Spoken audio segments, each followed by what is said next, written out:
Rarity Collection 2 has been announced, and many players are freaking out.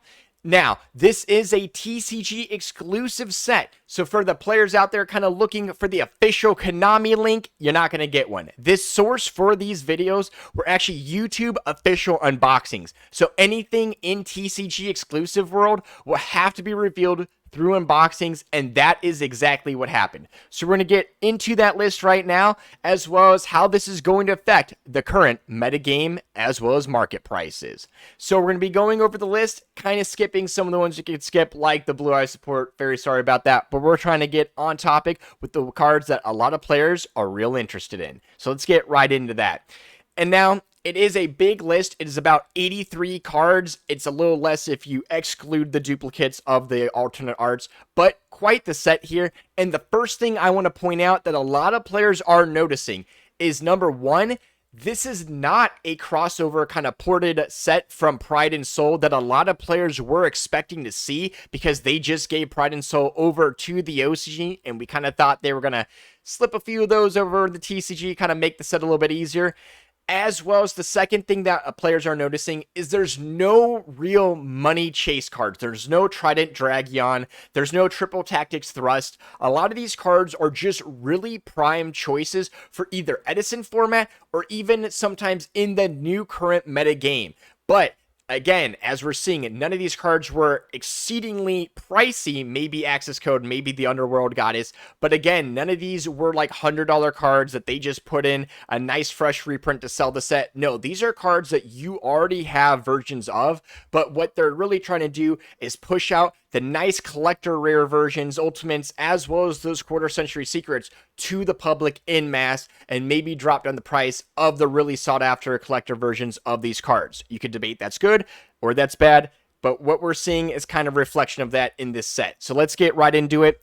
And again, trying to start things off, we see kind of the Blue Eyes Jet Dragon as well as the alternate Blue Eyes. Those are cool, and collectors will like them. But then we get right into some of the harder hitting cards like Chaos Hunter, even Fantastical Dragon Phantasme, both of those versions. So that is real nice to see. We even have the Jester, Skullmeister, even the nice little hamster for the Edison players out there. That's real nice. For the Silent Magician players and Soldier players out there, those are both really good. And then we get into, again, more of the meta staples like Rescue Cat, Rescue Rabbit, Ghost, Mourner, and Winter Chill, as well as the newly sought after Ghost, Ogre, and Snow Rabbit. And again, alternate art versions for the Mourner, the Rescue Cat, even the Ghost Ogre. Then we get into some more kind of hard-hitting cards like Raikou for the Edison, DD Crow for the players out there that just want to have a nice blinged out one. We got Pearly.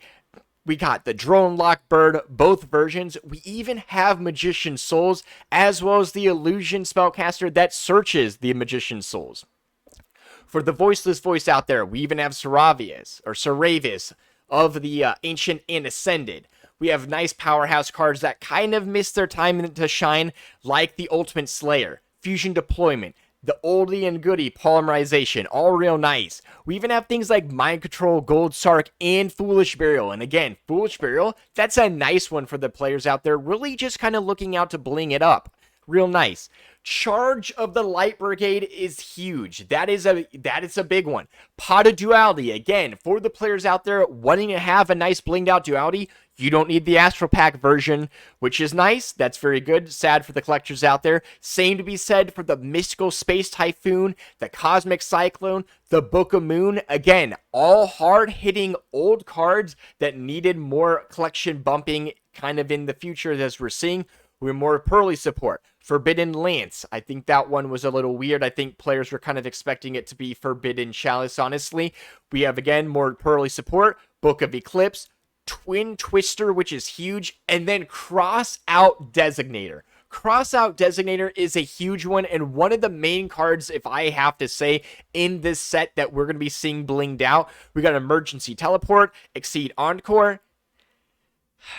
Enemy Controller is an interesting one. And if there's one that's kind of the like, hey, Konami, maybe this was not the time for this one, I think Enemy Controller was that card because it just got that OTS reprint. You can debate if that's good or bad, but that's something just to be kind of considering. Again, we got more Pearly support. all the planets that we've saw in this last year just raining hell in the metagame are now in this set.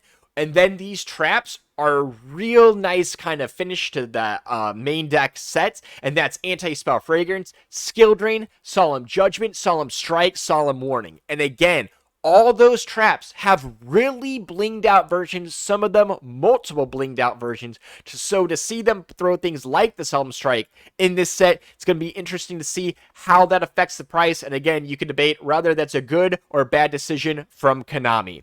And then going into the extra deck, we got Guardian Chimera, Red Eyes Dark Dragoon, which again, for me, that's a hard-hitting card out of here, and that was number one on my wish list because I did not want to have to pay $100, $200 to be picking up a Starlight version of Red Eyes Dark Dragoon. And honestly, I will definitely be picking up this Quarter Century Secret, so that is a big win.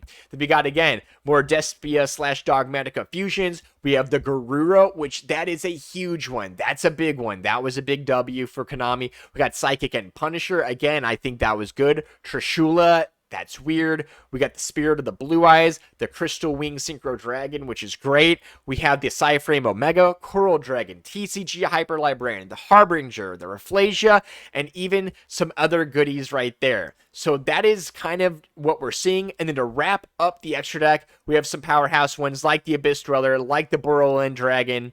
We have that nice rank 4. Yes, this is a huge one. We have the Underworld Goddess, and again, that's probably one of the ones we saw the price was increasing for the normal versions, so this will definitely help keep that price down. Access Code Talker just got a reprint, so seeing this reprint is actually really interesting. And then we got things like the Appaloosa, like the IP Masquerade, even Seals and the Unchained Link, okay? But disclaimer for the IP as well as the Appaloosa is a lot of players think that they're going to be kind of like the last Rarity Collection when you saw things like Summon Limit, Borreload, as well as the Baron get banned. Many players are kind of theorizing the IP and the Appaloosa will be on the chopping block just like the Savage Dragon and the Baron were. So guys, that is the list of Rarity Collection 2, but what does it actually tell us about the game? And again, as mentioned at the beginning, the number one thing I think a lot of players were actually debating about was if we were going to get a crossover kind of set from Pride and Soul over in the OCG, and I'm pretty sure this just solidified that that is not going to be the case. So a lot of players are kind of theorizing that maybe closer to the holidays, closer to that nice sale season is when Konami could potentially be giving the TCG the Pride and Soul sets, but that is, as of now, just a theory.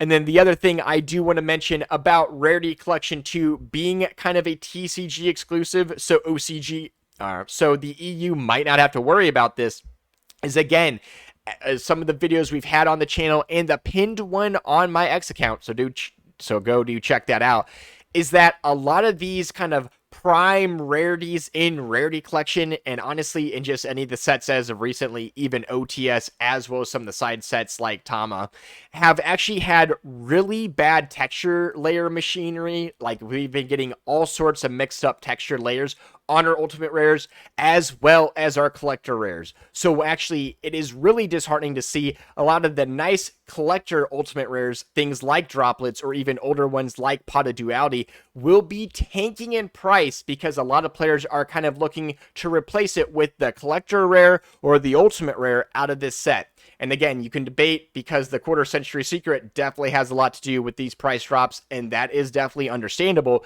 But some players literally do believe that having a new ultimate rare of these cards is similar to having one like that came out in the OTS pack. You know, we have things like Duality, MST, even like the newly enemy controller. And when you look at those OTS ultimates and even the older ultimates like the MST and the Duality, and then you look at the Rarity Collection ultimate rares and even collector rares, there's not even a competition, okay? So again, for the collectors out there that are just kind of rushing to get rid of your stuff, you might be able to get rid of it now at a higher price and pick it up for a lower price. That is definitely something that you could do. But I do believe a lot of these ultimate rares, especially from the tournament packs, will definitely last a lot longer into the future. And even things like Infinite Impermanence and Ultimate Rare Droplets, we've already seen their prices starting to surge back up for those tournament pack cards. So again, for the collectors out there a little scared about your tournament kind of collection and everything,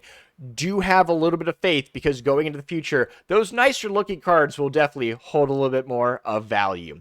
And guys, that is the video of Rarity Collection 2. If I missed anything, or if you want to comment anything down below, maybe what you're going to think, maybe some thoughts about Pride and Soul, do comment them down below. We did just get monetized, so do go check out the X account. We are going to be giving a giveaway out in this last week, but for that giveaway, it will be taking place on the X account, and for all that, it will be all DM'd and everything. So if there's any weird bot comments down on the video, do not listen to them. But guys, most importantly, you stay safe, have a good night, and suck it, nerds.